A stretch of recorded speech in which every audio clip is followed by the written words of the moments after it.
we do have to talk about the depth chart that just came out today for Sure. OU. A lot of, I guess, not surprises, a lot of things that we kind of expected to see there. But what stood out to you from the depth chart that was released? I think the two guys that stuck out for me, and two really good stories that I hope Oklahoma fans, truly appreciate some of the things that are going on right now. First off, for me, is Tawi Walker. A guy that is a walk on right now. And, we've got such a solid stable of running backs, right now with Javante Barnes, Gavin Sawchuk, Marcus Major going on his ninth year in Norman. And you've got Marcus Major and Tawi Walker, kind of 1A, 1B. On the first depth chart of the season, the two first guys that'll be trotting out there. So I think that's a really good story. And it just kind of goes back to, if you have an opportunity to make plays, if you have an opportunity, to bust your ass and work hard over the course of fall camp and through some of the scrimmages, your efforts are going to be rewarded. And it's clear that that's what's happened with these two guys.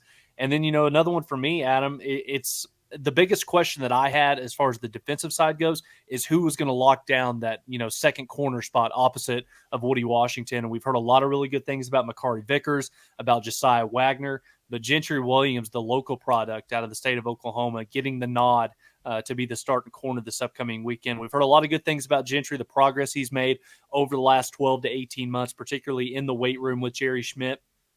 It's nice to see that, all his hard work is being rewarded. And even though he is the starting cornerback right now, it does kind of feel like, after hearing from Brent Venables a little bit earlier today, that is going to be a battle that, kind of goes on through the first part of this season. So very excited to see what Gentry and Josiah can do this upcoming weekend when Oklahoma squares off against Arkansas State.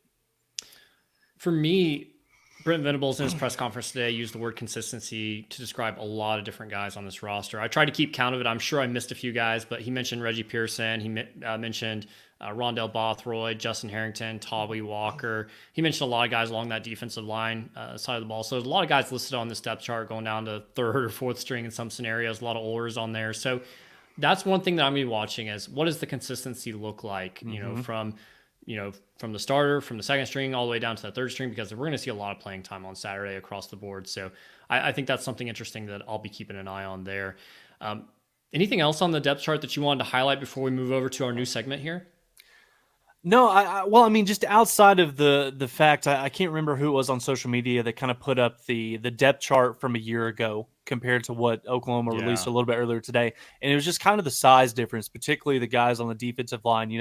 Going into last season, I think we had maybe one guy that was at that 300-pound mark. And now you look at some of the weight gains, some of the transformations that these guys in that room, both, returning guys, but also with some of the men that we were able to bring in from the transfer portal, Bothroyd, Dejon Terry. You see that Oklahoma is kind of transforming the defensive line in terms of the caliber of athletes that they want to trot out there onto the field, both in, with their size and stature. So I'm excited to see how that's going to translate this upcoming fall. And that's something that Brent's talked about a lot is, everything starts up front. And especially with where Oklahoma is going, transitioning into the SEC, you've got to have those big guys on the interior, and Oklahoma is certainly trending in that direction.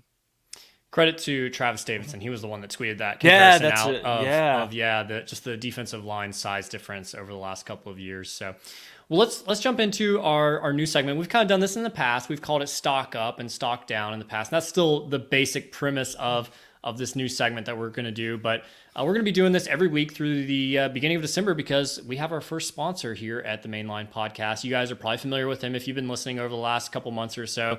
We're being sponsored by CrimsonCaptain.com. That's one of the new OU sites out there that will give you a lot of really good insider information about recruiting. We kind of talked a little bit about that with Dominic McKinley. We didn't share everything we know because a lot of that is being posted over on CrimsonCaptain.com. And there's exclusive Discord access there too. So not only are you reading about it in articles, but you're getting kind of some of the raw edits of that information, which we've had the opportunity to be in that Discord for several months now. And there's some really interesting stuff that is kind of, I guess, unfiltered might be the way to put it. So well worth the money that you spend over there. And that's just 1/3 of what they're doing over there. They've also got some really great film breakdowns. I know Captain was throwing some of that out for free on Twitter earlier today. So if you want to sound smart with your friends, being able to discuss what's going on in the field, some really good stuff there. So definitely check out crimsoncaptain.com. It's well worth your money. It's linked in our show notes, so you can check out everything that he's got going on. Articles, interviews, all sorts of good content coming out on that site. Absolutely. So we'll dive in. Again, this is stock up, stock down, but we're giving a little bit different flavor here. We're calling it who's hoisting the Jolly Roger, that's stock up, and who's walking the plank, obviously, that's stock down. So there's really no rules here. Whatever you want to do, if it's a player, if it's a coach, if it's an idea, if you want to throw me off the plank, I looked at the depth chart. I may be walking the plank next week. I may make myself do that. But Tyler, who do you got? Who's hoisting the Jolly Roger here this week?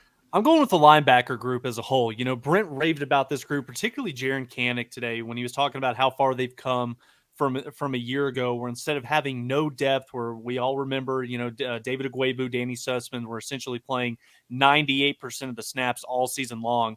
But very different than what we've come to expect this upcoming year, where they've got good quality depth across the board. Yes, you're going to have Kanek, you're going to have Stutzman as your two starting Mike and Will linebackers, but then you've got a plethora of quality depth. Yes, it's a little bit unproven, but if there's one thing that we know, Brent Venables knows what elite linebacker play looks like over the last 30 years of coaching. So you see what Kobe McKenzie, Kip Lewis, Phil Picciotti, just to name a few, Lewis Carter kind of throw in there. I'm really excited to watch those guys these first couple of weeks, especially to see how that competitive depth, kind of comes to fruition. We've heard a lot of good things about it. Some guys have made some really positive strides, both physically, but also mentally as well, learning the playbook, recognizing schemes, being more familiar with what the offense is trying to do to them. And it's going to be a lot of fun over these next couple of weeks to see those, see 4 or 5, maybe even 6 guys trot out there and kind of see what Oklahoma has and what that's going to, kind of spell for Oklahoma's future, both this year and the years to come. For my hoisting the Jolly Roger, I've got anyone out there that just wanted some of the key contributors to be returning kicks. And so we see that on the depth chart. Brent Venables talked a little bit about it in his press conference today, talking about how Billy Bowman basically was begging for the opportunity to be a kick returner. He's listed as the number 1 on that kick returner slot. Jalil Farouk also there, Peyton Bowen third. And then from the punt returner perspective, you've got Gavin Freeman listed on there as the leadoff guy for returning punts. So I think that's definitely an area that Brent identified and said, hey, even if there's a 2-yard average difference this year versus last year, he said, I promise you that makes all the difference in the world for how many points you're scoring at the end of the day. So he's not holding anything back. He's saying, yeah, we had 5 games last year where we lost by 1 possession. So those special teams make a difference, and you can't play scared or coach scared as far as who's doing those returns there. So I love what Odie's able to do in that return game. Well, that's going to lead right into my stock down, Adam, because that's still something that I really don't understand. We've had this debate, going back to last year when Billy Bowman, your starting safety, got hurt in the TCU game, and we all know how that played out. But yeah, stock down for me, it's the coaching decision for kick and punt returners. Now, I get what Brent was saying, and I know that you want to have your best athletes, on the field, and coming off of a 6 and 7 year, can you really afford to be picky about some of the personnel choices that you make? But also at the same time, I just do not want to put our best, most valuable contributing guys, whether it is a Jalil Farouk, whether it is a Billy Bowman, out there with an opportunity where you've got guys running down the field 100 miles an hour because, whether it's a big hit, whether it's, rolling an ankle, whether it's taking out a knee, I don't want to put those guys in, any more of a position than they already are, throughout the course of the game. And but are you saying that those plays are just throwaway plays? I'm not saying that they're throwaway plays, but I'm saying that those guys to me are far too valuable to put them in that position 4 or 5 times a game. When you've got other elite athletes on the field, like a Jacquez Petaway, like a Hollywood Smothers, Gavin Freeman, I can get behind that a little bit just because he's probably a little bit further down the depth chart. Gavin Sawchuk is another one as well. I just don't really like the idea of putting a starting safety or putting a starting running back back there returning punts or kicks. Because to me, I don't really see too much of a gain. And I know that there's probably a lot of statistical evidence that would prove otherwise, but I just don't see the gain why starting with the ball at the 25-yard line, keeping your guys safe as opposed to, Billy Bowman returning it to the 34. I don't really see that 9-yard gain is a reward for the risk that it is by putting him out there. I can see it both ways, though. I just tend to lean on the side where I don't want my best athlete out there at that particular time. Now, if it's OU Texas, maybe, but not against Arkansas State or SMU or Tulsa. You don't need that. Well, that's hard to put Billy Bowman in a position where all of a sudden he's going to start returning kicks against Texas, and he hasn't done it for the first couple of games of the year. And by the argument that you're presenting here, it's almost like, well, why don't we just play Billy Bowman 4 fewer plays on defense, because that helps mitigate injury risk too. And if OU gives up 9 yards instead of 7 yards because he's not on the field, like, well, then that's not that big of a deal. Yeah. Like, I feel like every yard matters here, especially on special teams, because that's a momentum difference that gives you a better starting point. It helps your offense. It flips the field. Like, there's so many different aspects there that I'm like, I just can't throw away that portion of the game because I'm scared of an injury there. So I guess we disagree, and we'll see how that plays out. Like, maybe it won't matter. I do get it. And you think about some of the elite punt returners that Oklahoma's had over the last 15 to 20 years. I mean, C.D. Lamb, Ryan Broyles, Sterling Shepard, Antonio Perkins. I mean, those are guys that were, probably some of the better players on the team as a whole. So I get where that comes from, because we could put together a whole highlight tape of special teams plays where those guys made an impact on the football game. It's just kind of one of those things where I saw it happen a year ago, and I don't want to put my best player in a position where he gets he gets nicked up over returning a punt or returning a kickoff. Yeah, we'll see though.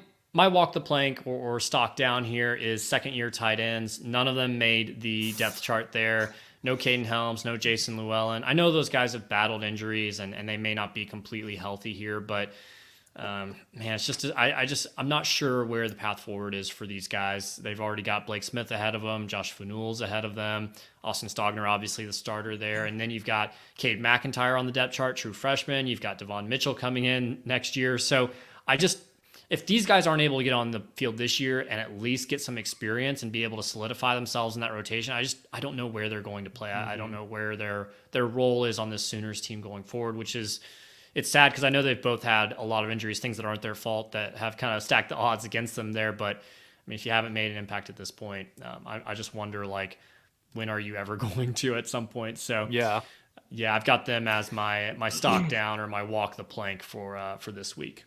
Well, and I think that's the biggest question mark of all in offense, Adam. You've got a guy in Austin Stogner. He's a veteran. He's got a proven track record of being able to make, big-time plays both in the Big 12 and in the SEC. But then after that, you've got a lot of unproven commodities with basically no experience whatsoever. And I think you make a really good point.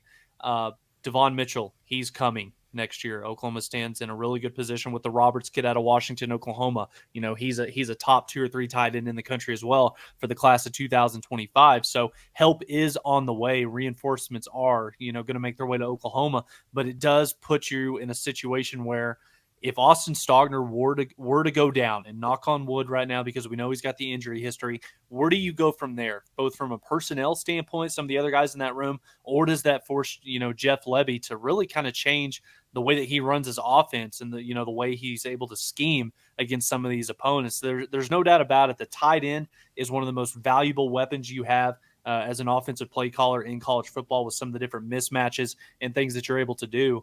And we just hope that the Austin Stogner stays healthy. But one thing that is going to be exciting watching the game this upcoming weekend, we expect it to be a mismatch. It is a mismatch on paper. I think you're going to have an opportunity to see 2 or 3 of those guys, 2 or 3 of those backup tight ends get some meaningful reps, and we'll see what they can do when the lights are on. Absolutely. Thanks to crimsoncaptain.com for sponsoring the podcast this year, and make sure you go check them out at crimsoncaptain.com. Now,